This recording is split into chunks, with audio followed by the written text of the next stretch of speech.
natin dahil yung intelligence report nakarating sa atin, inaksyonan natin. So, ni-wrestling ko yung terorista na may daladalang bomba sa likod. Ah, kayo mismo? Oo, kasi nandun naman sa harapan ko. Nandun kami sa hotel. Sabi nung intelligence officer, Sir, yan na, bumaba sa hotel, bumaba, yan na.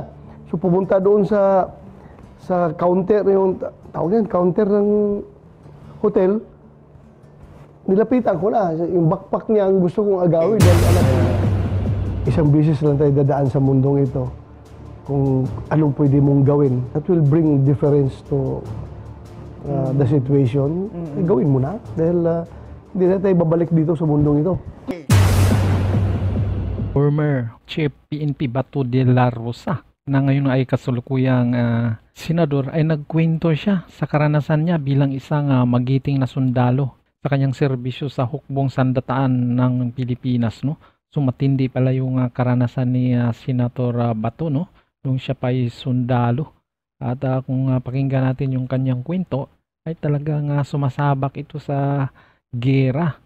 Matindi pala ang karanasan nito ni Senator Bato de la Rosa, no? Nung siya pa ay sundalo. Dahil sa kwento nga niya ay naranasan din niyang matamaan ng bala sa pagkipaglaban at maswerte nga siya dahil yung tumama sa kanya na sabi niya ay yung bala ay nabukulan lang siya. Hindi siya hindi tinabla ng bala yung kanyang ulo. Siguro kita niyo naman si Senator Bato, no? Talagang bato talaga yung ulo ni Senator Bato, no? Kaya siguro tinawag siya na Senator Bato dahil ikaw pa naman tamaan ng bala sa ulo, talagang bumubukol lang daw yung ulo niya. So yan po, ito pakinggan po natin ito sa interview ni Corina sa may NET 25. 11, kasama pa dyan yung South Cotabato, Davao Sur, Davao Norte, Davao Oriental. Sir, andyan lahat ng NPA. Yeah, Surigao del Sur. Oo. Ang daming NPA, kaya... Paano yung ano ko yun? Bakbakan ka agad? Bakbakan ka agad. Totoo ba? Halos every week. Merong enkwentro? Merong enkwentro, oo. What was your nearest brush with death? Na-enkwentro na yung NPA, napakarami. Yung NPA galing sa Surigao, galing sa Davao, del Sur, Davao Norte, Davao Oriental. Nag-plenum sila. Para bang General Assembly nila. Nandun sila lahat. Sinalakay namin. Wow. I was instructed na pasukin ko daw yung plenum ng NPA. Estimate namin, baka halos aabot ng mga 800 to 1,000. Arestuhin lahat or talagang barilan na? Meron bang aresto noon na pareho kay Armado? Talagang gira talaga. Tsaka kulang ng posas. Oo. Ang dami nila. Gira talaga. Search and destroy. Ang trabaho namin noon. Trabaho ng military. Oo. So, nung pinasok namin, siguro kami mga 180 lang kami. Ang numbers namin, pilit kaming inutusan ng aming nung provincial director ng Davao Oriental na pasukin nyo kasi chance na yan, andyan yung NPA. So, yun pala, yung estimate of the situation na underestimate namin, napakarami pala. Ano nangyari, Nung sir? pinasok namin, daming patay sa amin, yung tropa ko. Yung palapit pa lang kami sa kanila, inambus na kami, putukan na. Ako ang CEO, batang-bata pa ko noon, natinindi pa ko. I was the commanding officer.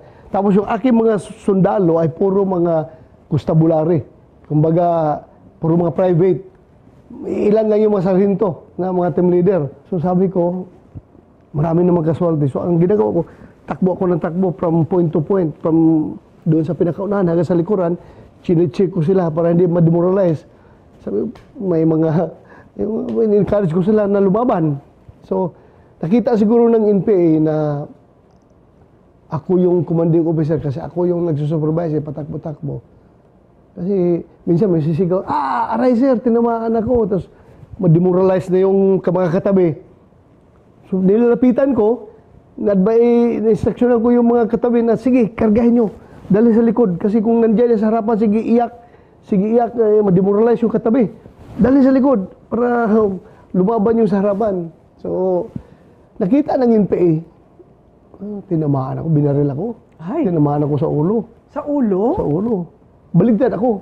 Ha? Tutumba ako. Tumilapon yung... Ng ano? Ng bala? Bala. Wow. Tumba ako. Timaan ako. Tumba ako. Pag tumba, sumigaw yung aking First Sergeant, sabi, Sir, si CO, patay na. Kasi talaga, tihaya na ko eh. So yung aking platoon leader sa likod na si Lieutenant Flores, class 89 ng PMA, bagong graduate ng PMA yun. Nagsibigaw na assault, kasi patay na si CO. Nag-assault nila. Yung inasultan nila na area, mga bahay sa ilalim, may mga paksol, may mga masinggan ng NPA. Doon, namatay yung aking platoon leader na si Lieutenant Flores, class 89. Yung tinumaan ako, nakahiga ako. Maya, pag open ang mata ko, uy, buhay pa pala ako. Kinapa ko yung ulo ko, yung tawa ko. Pagkapak ko sa ulo ko, laking bukol. Oh. Bukol, dito sa ulo. Ano po nangyari dun sa bala? Hindi ko pa ma-explain. Hindi ako makapaniwala, pero So hindi at nyo importante pa rin, buhay ako. Yes, hindi nyo pa rin may paliwanag paano kayo nag-survive nung engkwentrong yun. Yun nga. Chong, gumano lang, tapos nabukulan lang kayo talaga, no? Paano kayo si Superman? I don't know. Basta, Kakaiba. yung pakiramdam ko talaga, bala yung tumama. Tok! Gumanon yung ulo ko, yung tumba ko. May dugo, sir? Bukol. Wala. Wala. Bukol lang dito, talaga. malaking bukol. Oh. Ibang klase rin, ano? At nagtuloy-tuloy na Diba? nga. Kaya malaking bintahe sa isang sundalo pag kalbo ka, no? Yung makintab yung ulo mo dahil dudulas lang yung bala. para kang mayroon kang built-in na helmet. Kaya yun nangyari siguro kaya Senator Bato, no? Dumudulas lang yung bala. kaya bukol lang yung inabot na. At hindi lang yan, no? So, at sa pang kwento ni Senator Bato ay nakipag-agawan pa siya ng bomba sa suicide bomber. So, ito nakakatakot dahil hindi na ito dudulas, no? Kasi bomba to eh. Nakipag-agawan pala din ito sa suicide bomber ng bomba. Matindi talaga ito si Senator Bato. Talaga matigas talaga ito.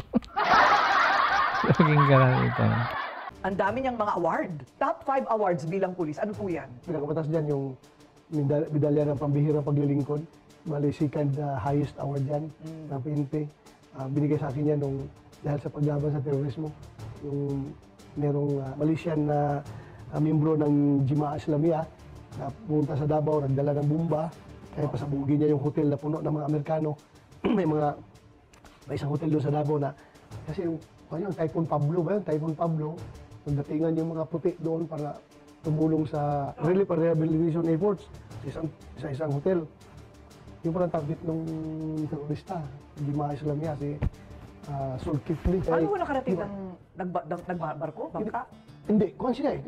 Di ba yung mga GI, yung mga foreign terrorists doon na nakabase na sa may Maguindanao area, kalakasan ng Imayilip noon, di ba?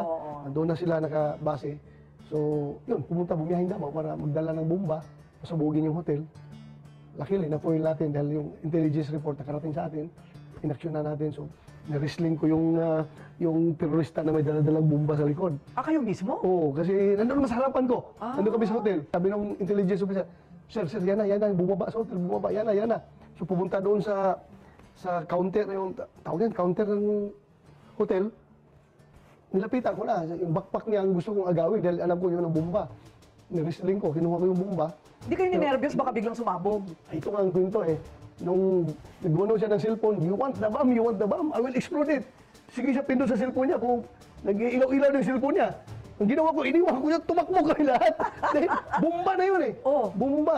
Takbo kami lahat sa palabas sa hotel. Hindi sumabog. Dahil nakadeploy kami ng signal jammer. So kahit nasige siya ganun sa kanyang cellphone, sige siya, gusto niya pasabugin yung bomba na dala-dala niya, hindi sumabog dahil naka-jam ang signal. So nung tumakbo siya palabas sa hotel, nauna kami tumakbo dahil takot kami masabugan ng bomba eh. Sumunod siya, pag sunod niya doon, pinahabol ko sa aking mga SWAT. Ng SWAT, patay. Nakuha namin yung suicide bomber siya. Suicide bomber. Grabe sir, yung mga enkwentro mo, kaya medyo masyadong bingit talaga, no? Andyan ka na, Corina eh. Isang bisis lang tayo dadaan sa mundong ito. Kung anong pwede mong gawin. That will bring difference to the situation. Gawin mo na. Dahil hindi na tayo babalik dito sa mundong ito. Yung PAOK TF po, ano ba yun? Kasi kasagsagan din ng pagre-reporter ko ng PAOK TF. Kontrobersyal, ano? Yes.